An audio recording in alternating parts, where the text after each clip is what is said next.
오늘 우리가 함께 살펴볼 이야기는요, 그냥 오래된 종교 편지, 그런 게 아니에요. 사실 이건 힘든 세상 속에서 우리는 누구인가를 고민하는 모든 공동체에게 정말 강력한 통찰을 주는 일종의 케이스 스터디라고 할 수 있습니다. 바로 고린도전서죠. 자, 한번 상상해 보세요. 우리가 속한 공동체의 아주 중요한 가치가 우리를 둘러싼 세상의 문화와 정면으로 부딪힌다면 과연 어떤 일이 일어날까요? 오늘 우리가 바로 이 질문에 대한 답을 찾아볼 건데요. 아주 오래된 한 도시의 이야기 속에서 그 힌트를 얻어보려고 합니다. 자, 그럼 첫 번째 이야기부터 시작해 볼까요? 위기에 처한 교회입니다. 당시 고린도라는 도시에 있던 한 새로운 공동체가요, 정말 심각한 정체성 위기를 겪고 있었어요. 얼마나 심각했냐면 원전 자료를 보면 이 공동체를 걸어다니는 종합병원이라고 표현할 정도였어요. 그러니까 온갖 사회적, 윤리적 문제로 가득 찼다는 뜻이죠. 근데 이 사람들의 문제를 제대로 이해하려면요, 먼저 그들이 살던 세상을 들여다봐야 합니다. 자, 우리 함께 시간여행을 떠나볼까요? 당대 최고의 대도시, 하지만 그만큼 혼란스럽고 또 야망으로 들끓었던 곳, 바로 고대 고린도입니다. 우선 고린도는요, 엄청나게 부유한 도시였습니다. 당시 가장 중요한 상업 허브 중 하나였거든요. 모든 것이 무역을 중심으로 돌아갔고, 말 그대로 돈이 도시를 세웠다고 해도 과언이 아니었죠. 그리고 또 하나, 바로 다양성입니다. 지리적으로 워낙 중요한 곳에 있다 보니까 정말 온갖 문화, 민족, 종교가 다 모여들었어요. 마치 거대한 용광로처럼 모든 게 뒤섞여서 서로 더 큰 영향력을 가지려고 경쟁하는 그런 곳이었죠. 하지만 이런 부와 다양성의 이면에는 어두운 그림자가 있었는데요. 바로 타락입니다. 오죽했으면 당시 고린도인처럼 산다는 말이 생겼을까요? 이게 무슨 뜻이냐면 그냥 방탕하고 부도덕하게 산다는 의미의 속어였던 거예요. 그 정도로 도시의 이미지가 안 좋았던 거죠. 자, 이 도시의 특징들을 좀 보세요. 남북과 동설에 있는 핵심 무역항이었죠. 로마 제국의 중요한 행정 중심지였죠. 심지어 지금의 올림픽만큼이나 중요한 이스트미아 경기가 열리는 곳이기도 했고요. 이 모든 게 합쳐져서 고린도를 그야말로 문화적 압력솥으로 만든 겁니다. 모두가 지위, 성공, 그리고 개인의 쾌락에 집착하게 만드는 그런 분위기 말이에요. 자, 그럼 이런 질문을 던져볼 수 있겠죠. 이렇게 들끓는 압력솥 같은 도시의 가치관이 전혀 다른 삶의 방식을 추구하는 작은 공동체 안으로 스며든다면 과연 어떻게 될까요? 네, 바로 외부의 문화가 곧 내부의 갈등으로 폭발하게 되는 겁니다. 이 비교표가 모든 걸 정말 명확하게 보여주는데요. 고린도 사회가 뭘 중요하게 여겼나요? 바로 지위와 성공이었죠. 그러다 보니 교회 안에서도 누가 더 잘났냐며 파벌이 생기고 분열이 일어난 겁니다.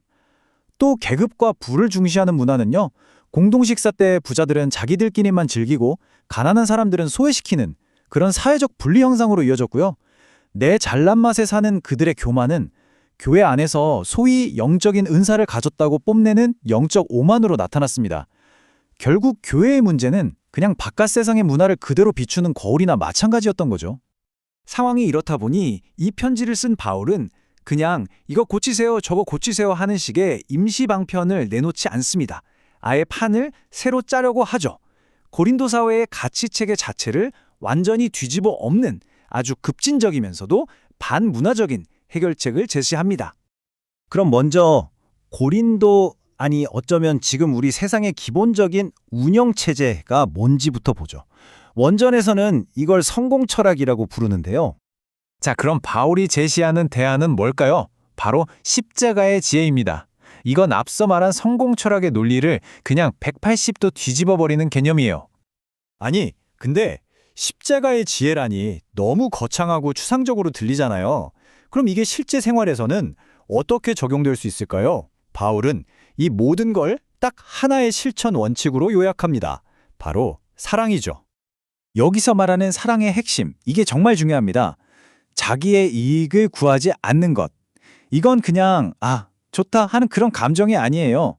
그보다는 내 개인적인 이익보다 우리 공동체 전체의 안녕을 먼저 생각하겠다는 의지적인 결단에 가깝습니다. 이게 바로 그 걸어다니는 종합병원 같았던 교회를 치유할 수 있는 구체적인 처방전인 셈인데요. 모든 갈등 상황에 적용할 수 있는 3단계 프로세스라고 생각하시면 돼요. 사소하게는 어떤 음식을 먹느냐 마느냐 하는 문제부터 내가 가진 특별한 재능을 어떻게 써야 하나 하는 문제까지 전부 다요.